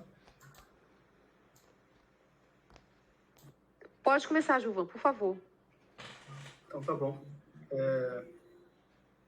Na verdade, o meu é um comentário e eu vou deixar uma citação de Heidegger para a Valéria fazer uma ponte aí desse nosso percurso. O comentário é para fazer uma conexão desde o nosso primeiro texto, O Ovo, da Clarice Lispector. Houve uma passagem da fala da Valéria, do reino da imaginação, que é esse fluxo, é esse contínuo, é esse inalcançável, que nós podemos fazer uma ponte epistemológica com o fluxo de consciência de Husserl. Parte do desafio epistemológico do Husserl, que é um desafio epistemológico incompleto, foi aquilo que eu comentei com vocês. Normalmente, autores da fenomenologia possuem obras incompletas. Muitos deles não conseguiram ter uma obra síntese ou ter uma obra final. Foi o caso do Husserl, foi o caso do Heidegger. O Heidegger, a obra dele tem 2 momentos, até ser tempo e depois de ser tempo. Mas, fazendo essa ponte Bachelard-Husserl, esse reino da imaginação que o Bachelard ele é fascinado vai muito ao encontro daquele objetivo filosófico, fenomenológico e epistemológico do Husserl. E a consciência é um fluxo, podemos utilizar a palavra incontrolável, mas não seria correto, é esse fluxo inalcançável. Então o Husserl ele epistemologiza, ou ele tenta fazer isso por meio da fenomenologia transcendental, que são aqueles atos intencionais, ou seja, poderíamos almejar ou eventualmente alcançar focos do fluxo da consciência por meio dos atos intencionais. No caso do Husserl, ele começa lá com os atos intencionais perceptivos, depois tem recordativos e tudo mais. No caso do Bachelard, poderíamos até chamar de atos intencionais imaginativos. Ou seja, você tem direcionamentos específicos para atos intencionais da imaginação, em imagens específicas, e essa imagem específica do ato intencional da imaginação como sendo esse mostrar do ser. É nesse sentido que há essa conexão, pelo menos eu consigo observar, do Bachelard com o fundador da fenomenologia, que é o Husserl. Porque a imaginação ela tem esse aspecto, né? Esse reino da imaginação, que ela supera em si mesma. E para a razão ela é inalcançável, ela sempre será um desafio. A imaginação ela sempre será um desafio para a racionalidade. Esse é o comentário. E antes da citação do Heidegger, só um exemplo, né, para diferenciar esses dois Daseins. A Valéria mostrou para nós o vídeo do Bachelard feliz no seu escritório. Se eu não me engano, tem 2 ou 3 pequenos vídeos do Heidegger, ele era mais rabugento, assim, mais resmungão. Mas só para nós termos uma ideia, o Heidegger ele foi 1 ano reitor da Universidade de Friburgo e dizem os colegas dele, isso tem relatos, né? Nós temos muitos relatos do Heidegger, de que nem mesmo os professores nazistas da universidade suportavam o Heidegger. Esse foi um dos motivos pelos quais ele não ficou mais do que 1 ano como reitor da universidade. Isso porque ele também foi filiado ao partido durante um tempo. Então, pessoalmente, era uma pessoa muito difícil, né? Muito complicada de se lidar, e isso também refletia nas atividades acadêmicas dele. Nesse período na Universidade de Friburgo, ele se isola, ele não tem mais um convívio acadêmico com seus pares. Isso o acompanha até os anos 60, os anos 70. E para finalizar, uma citação que eu gosto bastante, eu já compartilhei com a Valéria, que eu gosto muito. É aquilo que eu falei para vocês, como tem muitas traduções, cada tradução do Husserl, do Heidegger, de outros, principalmente do alemão, cada tradução é de um jeito. Mas uma das que mais nós conhecemos, né, que a palavra é a casa do ser, e nesta casa habita o homem. É uma citação célebre do Heidegger, que vai ao encontro da topologia do ser, ou ontologia do espaço, que está começando a chegar, por exemplo, na geografia.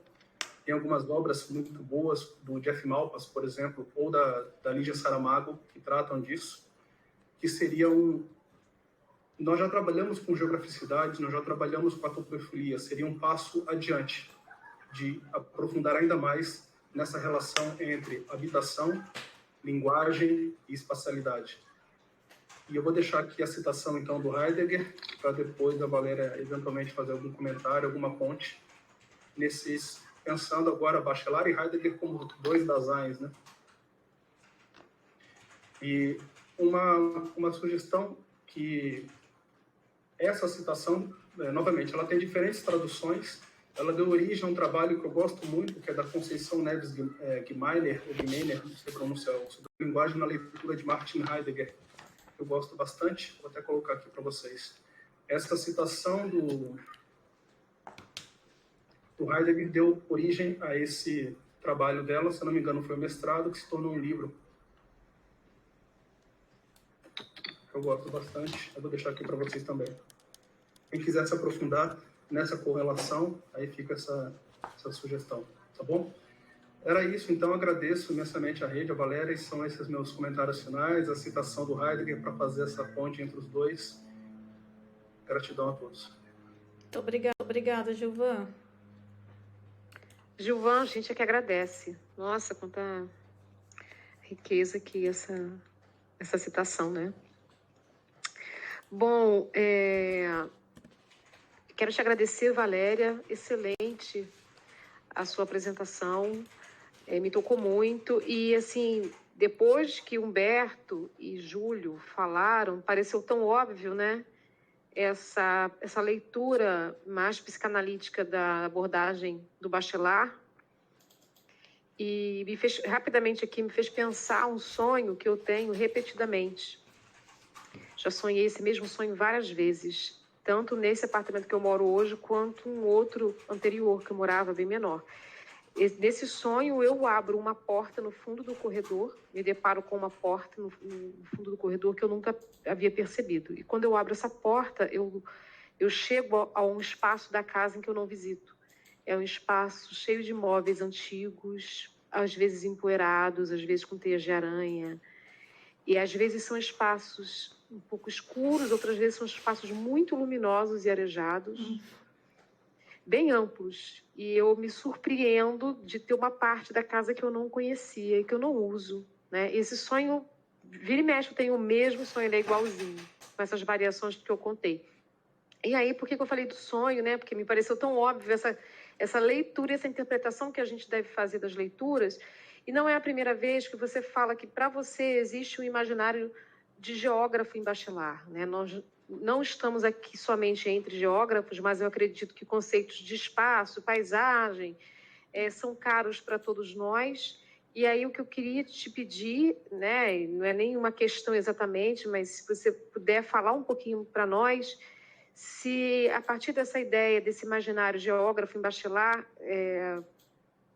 o que você vê, né, de específico dentro desses conceitos que são conhecidos da geografia, que são muito trabalhados por outros autores, mas quais são as especificidades destes conceitos em Bachelard, né? Talvez sim ou não com uma perspectiva psicanalítica.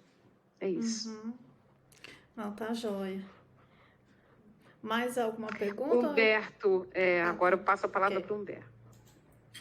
Não, na verdade, a minha não é nem mais uma pergunta, é só um agradecimento pela ajuda de vocês a me fazer pensar melhor essas questões. E a Valéria falou uma coisa que eu achei que pode ser um caminho interessante para talvez um processo de adaptação, que é não essa verticalização no seu sentido físico, mas o canto da casa que talvez a gente goste mais, e um canto que a gente teme mais, um local, um ambiente, né? Eu fiquei pensando que talvez isso nos dá realmente, eu moro num apartamento, mas tem locais que eu me sinto mais confortável, tem locais que eu me sinto menos confortável. Enfim, fiquei pensando que talvez a gente possa fazer um caminho nesse sentido que a Valéria falou. Me parece interessante. Mas é um agradecimento, é verdade. Obrigado. Obrigado. Muito bom, obrigada, Humberto. Bom, eu vou comentar então, né? Eu vou abrir aqui o chat para ver de novo a questão. Onde que está aqui a citação do Gilvan?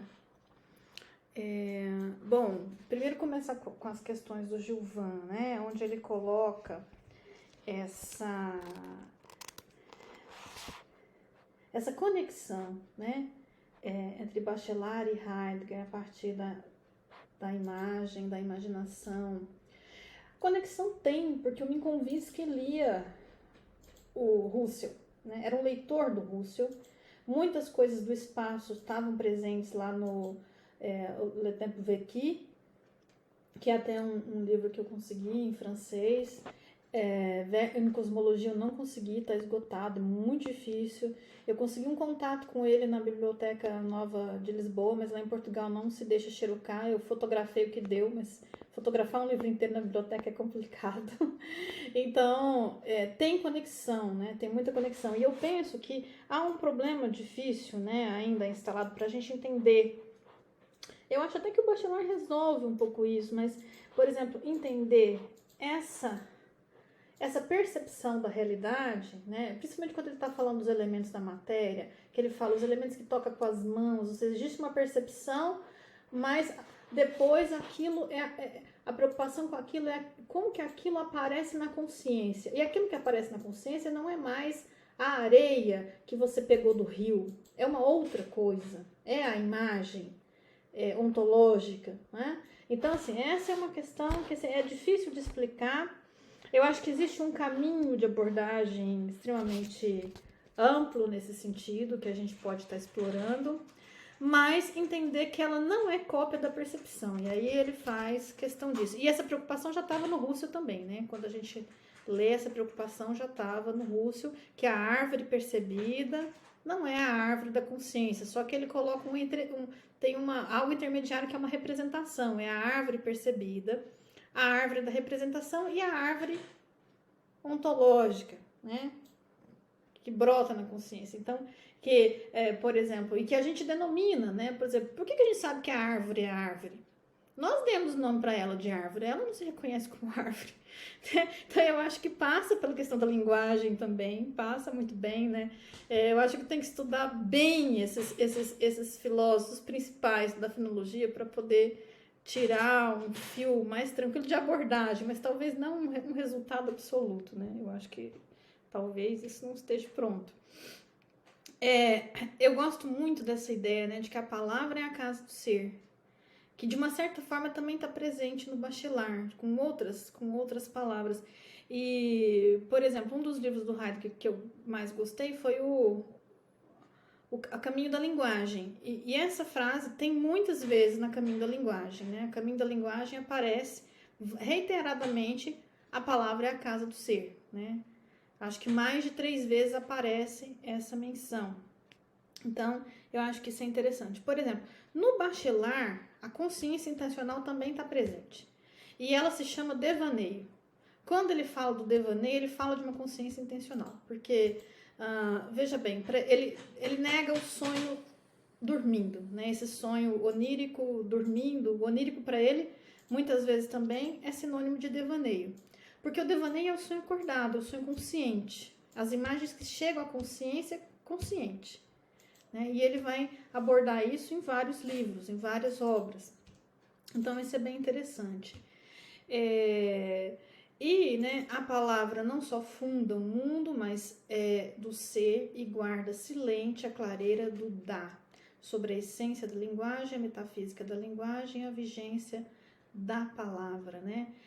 Se a gente tirar a palavra por imagem, por imaginário, por imaginação, nós temos uma correspondência, né, dessa citação aqui com a obra do Gaston Bachelard. Né? Você tira a palavra, tira a linguagem, põe a imaginação, a gente vai encontrar muitos poros comunicantes entre os dois autores. Né? E isso já foi visto também por muitos filósofos. Mas é muito bom, eu gostei muito das intervenções, né? Obrigada, Gilvan. Adriana, eu tenho um sonho semelhante ao seu, né? Pensando no onírico, que aí é o Jung que explica mais, até do que o Bachelard. Eu também tenho um sonho, ele me persegue, um sonho de casa. Geralmente é uma casa velha, geralmente é uma casa que me incomoda. Né? Essa casa sempre aparece, só 2 vezes apareceram casas diferentes. Uma vez apareceu uma mansão, ela pegava a quadra toda. Nossa, que maravilha, eu me acordei tão bem. Pela primeira vez, né? O meu sonho se emancipa, né? E aquilo, nossa, eu vi aquilo de maneira muito positiva. E uma vez eu sonhei com uma casa velha também, mas ela era diferente. ela era toda patinada de branco, os móveis eram antigos, né? Ela tinha uma áurea assim, me chamou muita atenção. Então, o Jung explica isso, né? São coisas, são as casas da nossa alma, são coisas que a gente tem que vasculhar os significados, né? No Homem e Seus Símbolos, ele vai falar de coisas parecidas, enfim. E isso é bem interessante. E tinha uma outra questão tua que você me ajuda a recordar, que agora eu fiquei assim, deu um branco Não, aqui. porque eu mesma fui encadeando os pensamentos, né? E acabei não explicando por que eu falei do sonho, né? Acabei que contei o sonho e tudo, qual é o fio condutor dessa ideia. Pensando na aplicação ou dessas ideias, do que a gente lê, né, em Bachelard, e pensando no nosso espaço hoje, pensando em Brasil, pensando em mundo, na cidade que a gente tem, na fala do Guimard também, eu fico pensando como é que a gente pensa esses espaços e adapta essas ideias, né, até para questões urbanas ou para questões que são mais geográficas, assim, né? Essa abordagem do espaço, da casa do sótão e do porão, que não cabe em nós, né, não cabe aqui na nossa realidade. Quais são as especificidades também desse Bachelard geógrafo, desse imaginário geográfico em Bachelard, que precisam ser repensadas na nossa situação, né? Hoje eu fui ao centro da cidade, é uma situação de abandono total, é um porão, né? O centro da cidade virou um porão vazio, escuro e tenebroso, dá medo andar nas ruas, né? Então, na verdade, nem é uma questão, mas isso encadeou, assim, uma curiosidade para ler essa obra e pensar, né, sobre esse imaginário geográfico. Ah, sim, a questão agora eu até me lembrei, tem essa extensão que você deu à questão, mas você tinha me perguntado antes desse geográfico no Bachelard, né, desse geógrafo, tal, desse imaginário desse geógrafo. Então, quando eu leio a Poética do Espaço, eu sempre encontro muitas coisas, os outros livros também, né, desde meteorologia poética, descrição de paisagens, de vivido, né? Ou seja, o vivido está dito de muitas formas. Ele fala assim, olha, o geógrafo analisa o clima pelos telhados, mas o fenomenólogo faz de outro jeito, sabe? Ele fala isso, né? Tem uma determinada obra dele que ele cita o Humboldt, né? Ele faz toda uma apologia ao Humboldt.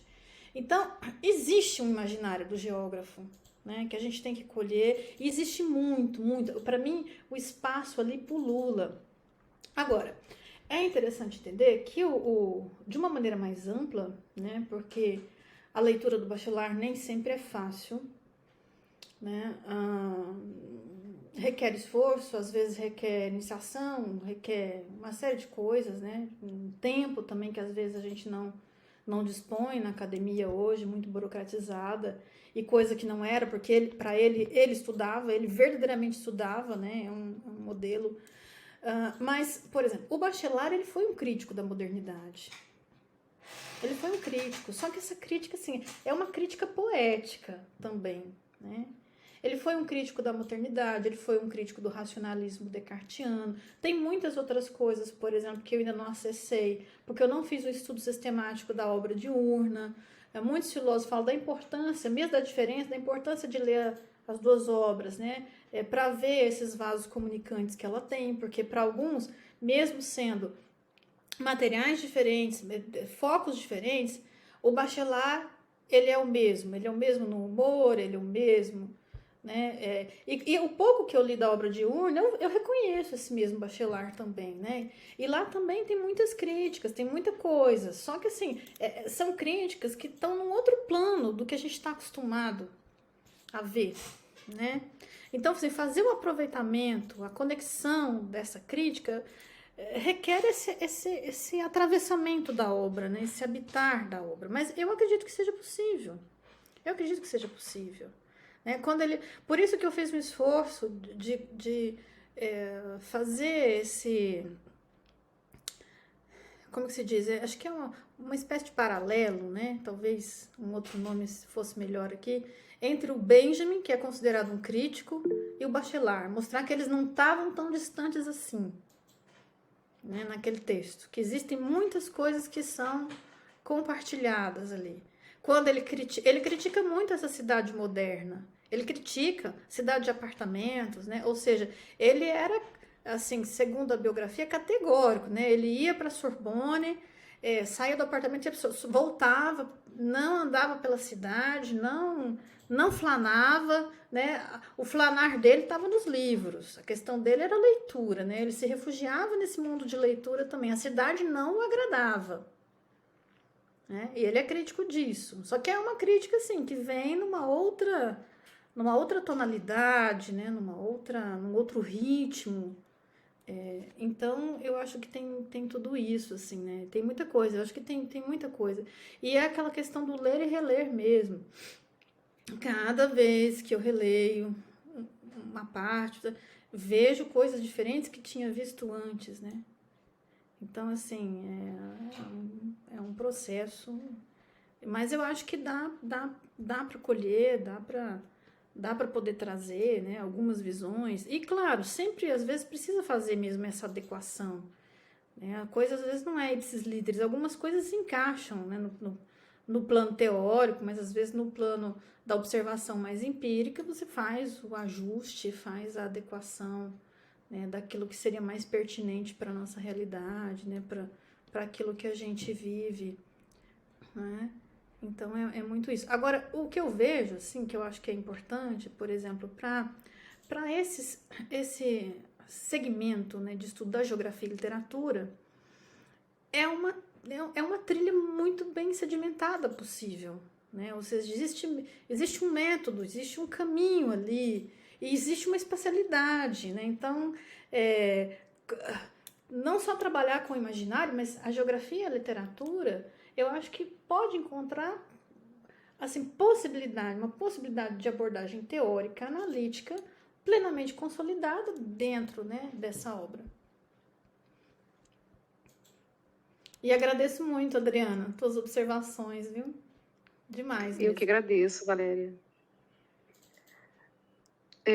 Estamos chegando ao momento, né, de encerrar. Jaqueline, você está por aí?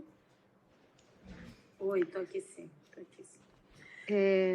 Eu queria aproveitar, então, já que a gente está indo para o finalzinho, perguntar a Valéria se ela podia comentar um pouco essa distinção. Eu gostei muito quando você falou que ele diferencia a alma do espírito, né? Ele liga a alma ao poético e o espírito ao científico, né? Eu fiquei um pouco, né? Porque ligar o espírito ao científico mesmo.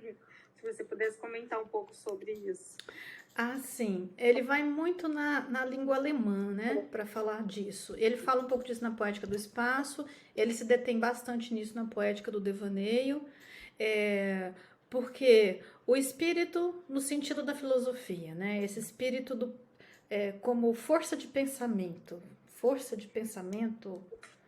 até filosófico mesmo, né? Então ele vai dizer que o espírito é científico, essa força. Agora, a alma, aí ele vai buscar na língua alemã essa diferenciação. Aí para ele a alma é poética, a alma é eterna, tem uma sensibilidade, né? Ou seja, aí ele vai resgatar toda uma significação dessa ideia de alma na língua alemã, para poder falar que a alma é poética. Na poética do devaneio, ele tem, assim, os primeiros capítulos, ele já vai falando muito disso. Tá bem. Obrigada, Valéria. Mais alguém? Tem alguém Agradeço. Aqui? Jaqueline. Oi, eu que agradeço. Muito. Oi, Adriana, já que vocês tinham comentado nas perguntas também que apareceram para a Valéria, sobre essa questão da crítica, da realidade social, da adaptação das categorias, da epistemologia. Isso, na verdade, isso acompanha a fenomenologia desde da sua fundação, desde a sua formulação como método. Inclusive, isso faz parte de muito dos, vamos chamar de embates mesmo, entre pensadores das representações epistemológicas, por exemplo, do materialismo histórico dialético, e da ontologia fenomenológica, inclusive levando a formulação própria de uma ontologia do marxismo, que seria a ontologia do ser social, que eventualmente nós vemos na geografia, tem até formulações sobre isso, mas elas mais se chocam do que dialogam. A ontologia fenomenológica e a ontologia do ser social, aí se nós pegarmos em dois autores, que inclusive tem trabalhos na geografia, que seria Lukács e, por exemplo, Heidegger e Sartre, há muito mais choques do que diálogo. Inclusive, entre Lukács e Sartre, eles responderam entre si por meio de obras. Um escrevia uma obra, o outro ia lá e respondia ao outro por uma obra, chegando ao ponto de ter a obra do Lukács, Existencialismo e Marxismo, que foi uma resposta ao Crítica da Razão Dialética do Sartre. Então, para nós que estamos nessa questão principalmente do empírico, da realidade social, do ser social, eu já até comentei com o Júlio, que é uma obra que não tem tradução para português, aí uma sugestão seria essa questão da geografia fenomenológica e humanística e também da geografia crítica e radical, que é a obra do Trando-Quital. Eu tenho uma cópia dela aqui, eu tenho um PDF, posso enviar para vocês, chama Fenomenologia e Materialismo Histórico e Materialismo Dialético. Fenomenologia e Materialismo Dialético. É muito interessante porque ela é propositiva. Ela vai nos pontos de contato e desencontro entre fenomenologia e materialismo histórico e dialético e, eventualmente, começamos aqui na filosofia, mas é possível levar esse diálogo, por exemplo, para a nossa seara de geografia crítica radical e geografia fenomenológica e humanística. Não é fácil, porque são poucos autores. Dá para colocar nos dedos de uma mão. Quem propôs esse diálogo propositivo assim do ser social? Eu não vou incluir o Lukács. O Lukács é uma ontologia específica, que ele chama de ontologia do ser social, é uma ontologia marxista, é diferente da ontologia fenomenológica. Quem propôs essa aproximação, que nós podemos levar para a geografia, tem o Trando-Quital, tem o Karel Kozik, A Dialética do Concreto, inclusive o Júlio tem um livro que ele escreveu com o professor Everaldo, lá da UNB, que eles tratam especificamente sobre isso, na geografia, como dialogar fenomenologia e materialismo histórico dialético na geografia. Tem um livro do filósofo brasileiro Gerd Bornheim, que é muito bom, Dialética, Teoria e Praxis. Eu, particularmente, considero o melhor livro de ontologia marxista que nós temos no Brasil, de um filósofo brasileiro, que é pouco conhecido e é muito bom. Ele faz uma ontologia da dialética, muito parecido com aquela obra que nós lemos muito nos nossos cursos de geografia do Henri Lefebvre, Lógica Formal e Lógica Dialética. Nós lemos muito em geografia, mas temos essa obra aqui no Brasil, que vai ao encontro, inclusive, do que o Júlio comentou de obras nossas, obras latino-americanas. Então, nós temos aqui uma obra muito boa de ontologia dialética, do Gerd Bornheim. O nome é alemão, mas é um autor brasileiro. E aí, para finalizar minha fala, para poder compreender esses pontos de encontro e desencontro, aí sim, prolegômenos para uma ontologia do ser social, do Lukács, que é importante frisar isso. É uma proposta ontológica, mas é uma proposta ontológica não metafísica e tentando se distinguir da ontologia fenomenológica. E qual que é um desses principais pontos de contato que levam que intriga o Lukács? Nós temos que lembrar lá da redução idética, da redução fenomenológica, da suspensão dos juízos em relação aos atos intencionais. Eventualmente, nessas suspensões dos juízos, os juízos também ideológicos deveriam ser suspensos para uma análise idética, uma redução idética. E isso vai de encontro ao método dialético marxista, que possui a incorporação das contradições, inclusive ideológicas, numa análise da realidade social. Por isso que, se nós falássemos de uma geografia radical ou crítica que fizesse uso da redução idética, haveria um desencontro a idética é a suspensão de todos os juízos. E os juízos ideológicos também fariam parte disso, ou seja, aí haveria um desencontro epistemológico. E isso é um dos pontos que mais incomoda o Lukács. E ele escreveu 3 livros que são mais de 3.000 páginas para poder elaborar essa ontologia, que ele chama de ontologia do ser social. Começa aqui, chama Pequena Ontologia, que são os prolegômenos, e tem mais 2 volumes, que ele costuma se chamar de A Grande Ontologia. Que é mais de 1.000 páginas, ele trata especificamente, ontologicamente, cada categoria marxista. Trabalho, contradição, ele vai analisando uma por uma, renda, essa visão ontológica. Então, tem alguns estudos na geografia que tentam fazer essa união. Até me alonguei um pouco mais, mas uma curiosidade. A fenomenologia na geografia no Brasil, parte da entrada dela se deu por conta da ontologia do ser social, da ontologia da dialética. Em Sartre, principalmente a questão do método e o existencialismo e o humanismo na obra de Armando Corrêa da Silva. Ele começa lendo Sartre. Aí tem cartas dele, tem um site dele aqui na USP que é muito interessante, tem cartas dele trocadas com o Milton Santos, que ele começa a questionar por que nós não podemos levar esses questionamentos ontológicos para discussões da geografia. Isso é muito interessante. Inclusive, o transductal, ele aparece em uma nota de rodapé da natureza do espaço do Milton Santos. Eventualmente, eu acredito que o Milton Santos chegou a ler uma dessas indicações do Armando Corrêa da Silva. Eles trocavam correspondências. Então, houve esse projeto de fomentar uma ontologia do ser social, não necessariamente fenomenológica, mas uma ontologia das contradições da realidade na geografia de forma aplicada. Isso começa lá na segunda metade dos anos 70 e, de forma paralela, a fenomenologia desenvolvida por Lívia de Oliveira, que era outro caminho, principalmente ali do lado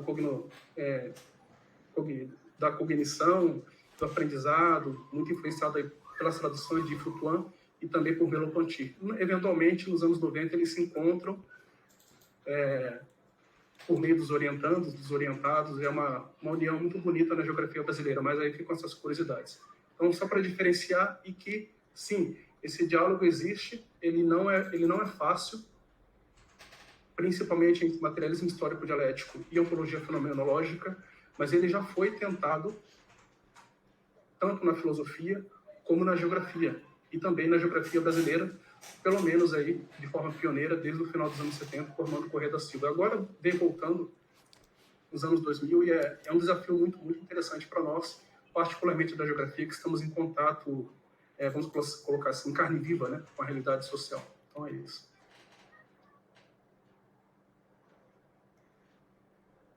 Obrigada, Gilvan. Muito interessante mesmo você trazer essas informações, né? Acho que complexas, como você disse, né? Mas que já mostra que há uma aproximação, né? E possível, né? Embora talvez ainda pouco trabalhada, né? Estudada. O Donizete tinha pedido a palavra. Donizete, você quer falar? Você levantou a mãozinha aqui?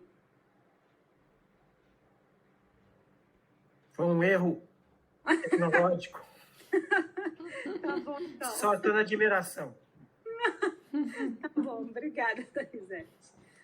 Bem, acho que a gente encerra. Quer falar, Mel? Fala, querida. Quase no apagar das luzes. Boa noite, gente. Boa noite. Galera, primeiramente, muito obrigada por essa aula. E a Valéria e o Gilvan por esse curso. Foi muito bom.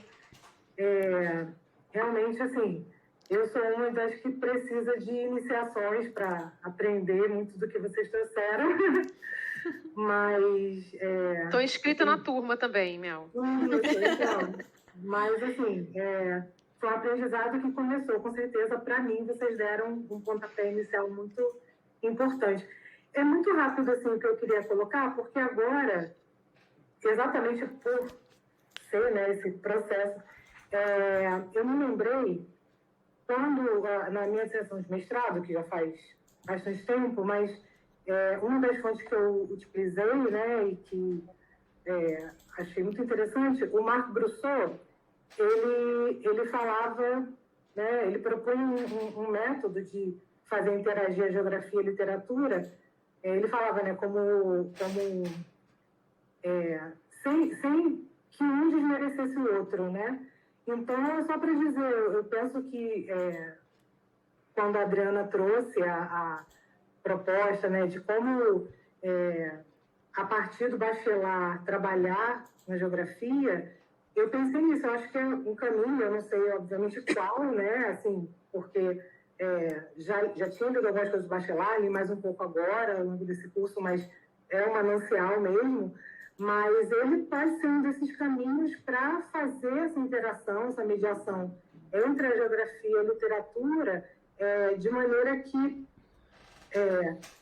do ponto de vista dos geógrafos, né, a gente não recorra à literatura como uma fonte de informação apenas, um olhar utilitário e objetivo daquele texto, né, mas que a gente possa recorrer ao texto, interagir com aquele texto a partir da dimensão do simbolismo que ele traz, né, das imagens e tudo. Então, é uma fala, assim, né, porque assim, algo que eu achei muito interessante também, e como você falou, né, um caminho que se abre aí, caso a pessoa tenha a possibilidade de mergulhar na obra do Bachelard. Obrigada, tá, gente? Muito obrigada a todos também pela companhia aí. Obrigada, Mel. Muito obrigada. Só falar um pouquinho aqui. Muito obrigada, Mel. Rapidamente, né? Gostei muito da sua fala. E eu acho que a gente pode encarar uma obra literária como um espaço vivido. Para além da representação, podemos encarar como um espaço vivido. Porque muitas vezes, quando se acha que a ficção, né, é muito mais verdade do que a própria verdade. Então, nisso tenho vivido, né? Tenho uma experiência. Outro dia, um documentário, né, sobre o Milton Ratum, e ele falando isso, ele falando que ele está esgotando os romances dele, porque todo romance dele, por mais ficcional que seja, é a experiência dele que está ali. Ou seja, tenho vivido. Se a gente conseguir separar o vivido do representado, a gente vai mais longe, eu acredito, né? Então, era isso, esse comentário. Obrigada. Obrigada, Valéria. Bem, a gente encerra, né, esse ciclo maravilhoso que tivemos aqui de estudos, com muitos aprendizados, né, certamente, foi incrível. Mas a gente marca um novo encontro para daqui a 15 dias, onde a gente vai, então, comentar, e aí seria bacana assim, que todos, né, na medida do possível, lessem, para que a gente tenha, né, uma interação mais ampliada, né, discussão sobre o texto. Ave Palavra. Ave Palavra daqui a 15 dias. Mas a gente vai se comunicando, então, pelo grupo, enfim, vamos tratando dos detalhes por ali, tá bom? Eu agradeço em nome aqui da rede, né, eu e a Adriana, né, que nos dispusemos aí a ficar aí por trás, né, dos bastidores dessa organização, mas claro que a gente contou com todos vocês, né, o grupo sempre muito, muito interativo e muito envolvido, foi extremamente importante, interessante, acho que abre aí uma sessão futura de novos ciclos, né, com novos temas e, enfim, outras áreas aí do conhecimento que a gente quer trazer para a discussão aqui na rede. Então, eu deixo um abraço a todos vocês, agradeço mais uma vez ao Gilvan e à Valéria pela dedicação nesses 4 encontros, por terem nos tratado com tanta gentileza, né, com tanta dedicação, e terem trazido tanto conhecimento para a gente, foi incrível. Não tem palavras assim, para descrever o que foram esses 4 encontros. Obrigada mais uma vez. Bom, e a todos vocês, uma boa noite, um abraço grande e até a próxima. Também agradeço demais, Jaqueline, e a todos, né?